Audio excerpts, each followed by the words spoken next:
Assalamu alaikum, bonjour à tous, c'est Sultan et je suis ravi de vous retrouver. Commençons sans plus tarder ce deuxième épisode de ce qu'Allah dévoila, ce que Majid vous cacha. Au chapitre 3, en page 197 de son livre « Il était une fois l'islam », Ukasha affirme la chose suivante. Allah ne met pas en garde contre le feu préparé pour les meurtriers, les violeurs et les voleurs, mais simplement contre le feu préparé pour les gens qui mécroient. Il y aurait donc un feu de l'enfer qu'Allah a préparé pour ceux qui ont une croyance divergente de la norme salutaire, n'en déplaise aux musulmans du monde occidental qui aiment à comprendre le contraire de ce que le Coran raconte. Pour convaincre le néophyte, il mettra des versets qui, effectivement, condamnent au feu des personnes qui n'acceptent pas l'islam. Mais est-ce vraiment le cas? Dieu réserve-t-il le feu de l'enfer uniquement aux mécréants comme Ukasha le prétend? Le Coran est-il totalement dépourvu de versets explicites promettant le feu aux meurtriers et aux voleurs? Vérifions ça. Surat al-Ma'ida, Surat 5, versets 27 à 30. Et raconte-leur en toute vérité l'histoire des deux fils d'Adam. Les deux offrirent des sacrifices. Celui de l'un fut accepté, celui de l'autre ne le fut pas. Celui-ci dit « Je te tuerai sûrement ». Allah n'accepte, dit l'autre, que de la part des pieux. Si tu étends vers moi ta main pour me tuer, moi je n'étendrai pas vers toi ma main pour te tuer, car je crains Allah, le Seigneur de l'univers. Je veux que tu partes avec le péché de m'avoir tué et avec ton péché.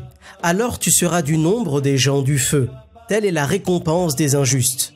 Son âme l'incita à tuer son frère, il le tua donc et devint ainsi du nombre des perdants. L'expression exacte utilisée dans le verset 29 est « Fatakuma min ashabil nar ». En d'autres termes, afin que tu sois parmi les détenus du feu, les gens de l'enfer.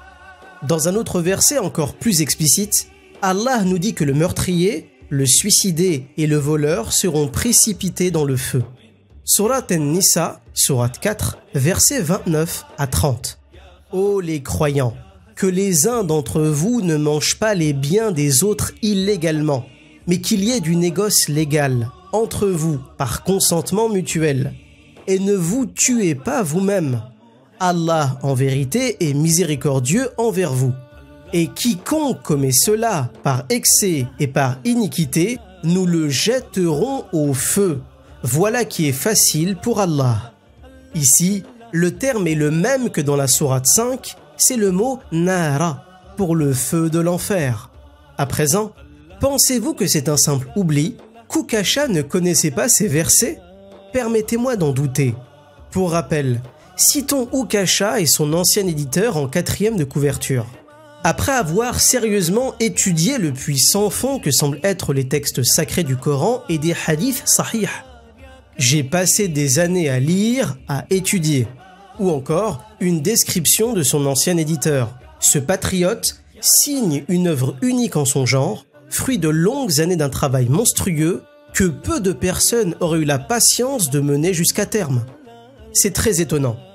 Comment peut-on lire et étudier pendant des années le Coran et passer à côté d'informations que n'importe qui aurait pu trouver en 10 minutes?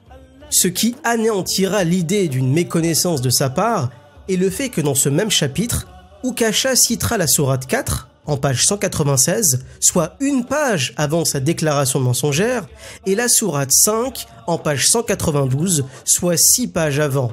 Preuve qu'il connaissait ces deux sourates et qui, selon toute vraisemblance, a délibérément caché à son lectorat des informations qui lui auraient permis de mieux cerner la révélation coranique. Nous sommes donc bien face à un mensonge par omission et non pas à une simple erreur. Ukasha pourrait même prétexter que c'est une coquille, excuse qu'il a utilisée à plusieurs reprises pour répondre à ses détracteurs. Sauf qu'en typographie, la coquille est une faute de frappe ou l'ajout accidentel d'un mot ou d'un caractère. Et dans la première édition de son livre, les coquilles sont très nombreuses. En voici un exemple en page 454. L'excuse de la coquille est donc irrecevable. En ce qui concerne le viol, il n'est pas mentionné textuellement dans le Coran, tout comme il ne l'est pas dans le Nouveau Testament et la Bible hébraïque. Et pour une raison simple, ce crime n'existait pas. Attention, le crime en lui-même existait bien, mais d'un point de vue juridique, cette dénomination de viol est très récente historiquement. Pour mieux comprendre cette subtilité, je vous invite à lire le travail de Stéphanie Gauthier-Lacotella intitulé « Question de mots, le viol au XVIe siècle, un crime contre les femmes ?» Je mettrai le lien en description de la vidéo. Toutefois, en islam, le viol est un crime reconnu et classé dans la catégorie du zina et son had, sa peine légale, est de 100 coups de fouet pour le violeur. Voilà, c'est tout pour ce deuxième épisode de ce qu'Allah dévoila, ce que Majid vous cacha. N'hésitez pas à partager et à liker. Sur ce, à très bientôt, assalamu alaikum.